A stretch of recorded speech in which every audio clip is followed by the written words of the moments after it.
Hello, hello, hello, hello. Ẹ̀yin èèyàn mi, a kú ìgbà yìí o, a kú òní o, a kú ojúmọ́ àárọ̀, ẹ kú ọ̀sán, ẹ kú alẹ́, a kú gbogbo ibikíbi tẹ́ tí ń gbọ́ wa lásìkò tẹ́ wà ń bẹ̀. Kì í ṣe kékeré o, ṣé mo sọ fún wa pé Queen Naomi láti ìgbà tó ti ṣe ọlọ́jọ́ festival, kọ́ tiẹ̀ tó ṣe ọlọ́jọ́ festival, lórí ọjọ́ ọlọ́jọ́ festival yẹn ọjọ́ yẹn, Naomi wá láti Àkúrẹ́, àtàkúrẹ́ ló ti wá ń jọ́ yẹn, kò tí padà dé sáàfin láti ìgbà tí kábíyèsí ti lọ ṣe prayer. So bó ṣe ń wá ló ń lọ, bó ṣe ń wá. Kábíyèsí ní kó padà, bó ṣe dé, ó dé nígbà lẹ́yìn ọlọ́jọ́ festival yẹn, ó sì tún padà lọ. Small thing báyìí tó bá ti wà láàfin, tó bá tún rí nǹkan tó yẹ kó challenge ẹ̀ báyìí, ó tọkọ̀ létí padà sí Àkúrẹ́. Ó ń sọ fún kábíyèsí pé wíwà tó ń wá sí ààfin yìí kó wá convenient fún òun. Kí kábíyèsí jẹ́ kó òun dúró sí Àkúrẹ́.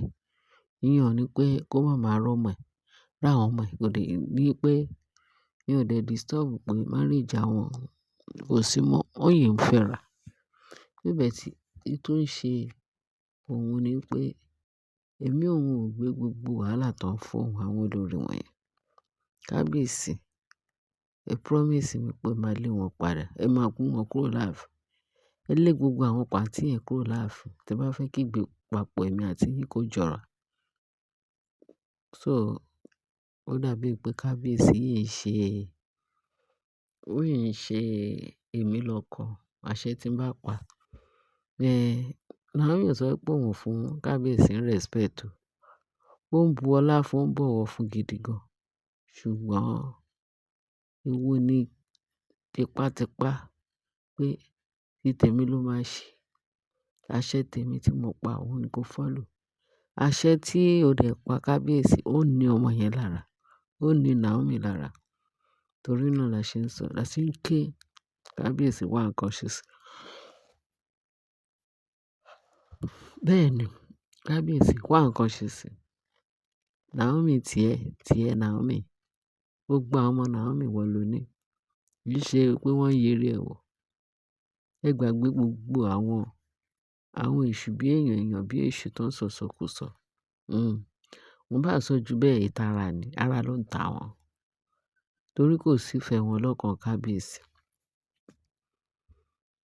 Kò sí ìfẹ́ kábíyèsí lọ́kàn wọn, torí pé nǹkan tó fẹ́ jẹ, òun ni ọ̀jọ̀gbọ́n. Torí ogún kábíyèsí, òun ló jẹ́ kí gbogbo wọn kó máa ṣìwàhù.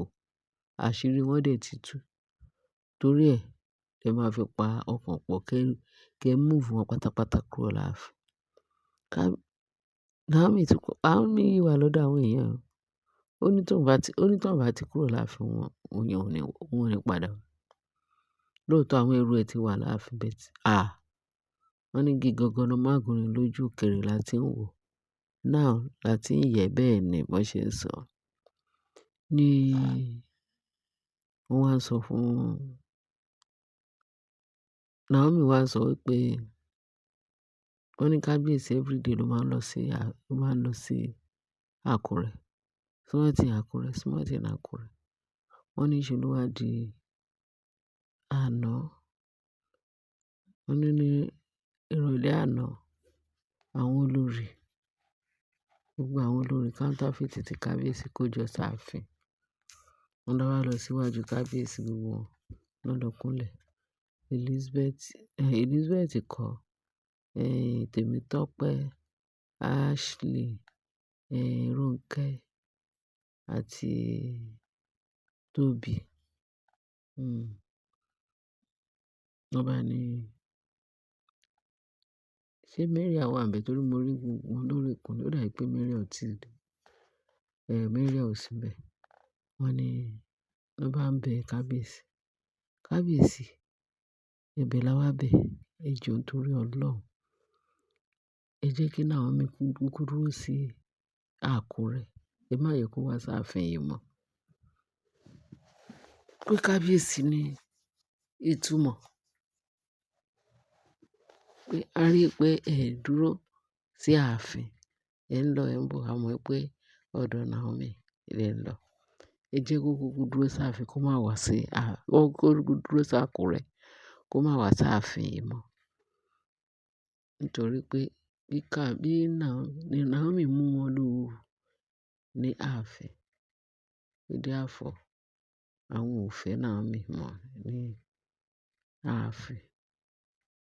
Kábíyèsí wá sọ pé, ṣé ẹ rí Naomi tẹ sọ pé ẹ fẹ́ rí láàfin? Without Naomi bẹ́ẹ̀ ṣe ń wò yẹn, kò sóhun. Without òun, kò sí Naomi. Ẹ jẹ́ n sọ kankan fún yín. Bó ṣe rí ìtẹ́ tí kọ́kọ́ ṣe lákọ̀ọ́kọ́ yẹn tó ń jẹ́ òun tẹ fi lé ọmọ yẹn kúrò láàfin. Àsìkò yẹn ti kọjá. Ojú òun ti là. Òun ò mọ nǹkan tó ṣe òun.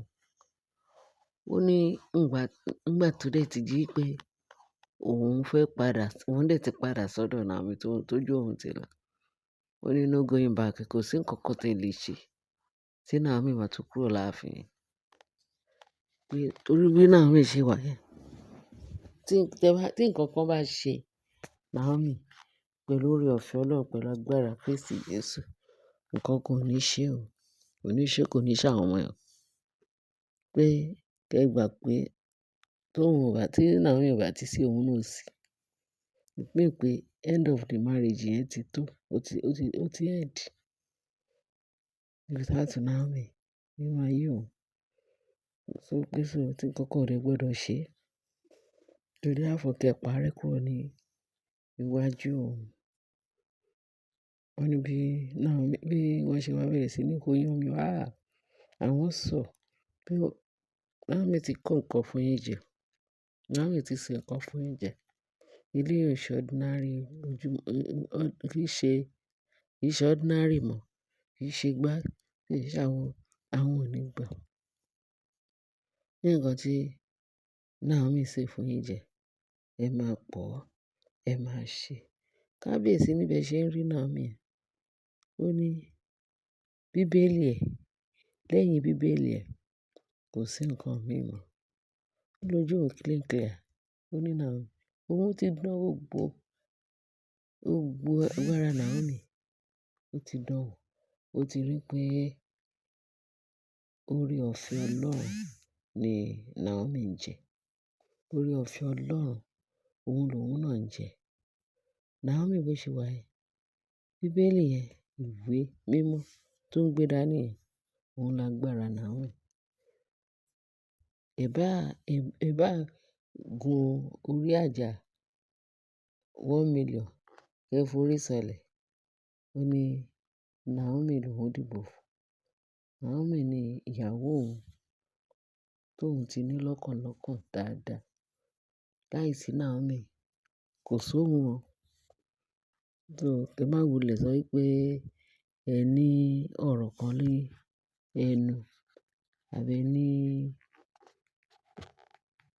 ẹ ní ọgbọ́n kan tẹ fẹ́ ta lẹ́yìn èyí tẹ́ ẹ̀ ń sọ yìí.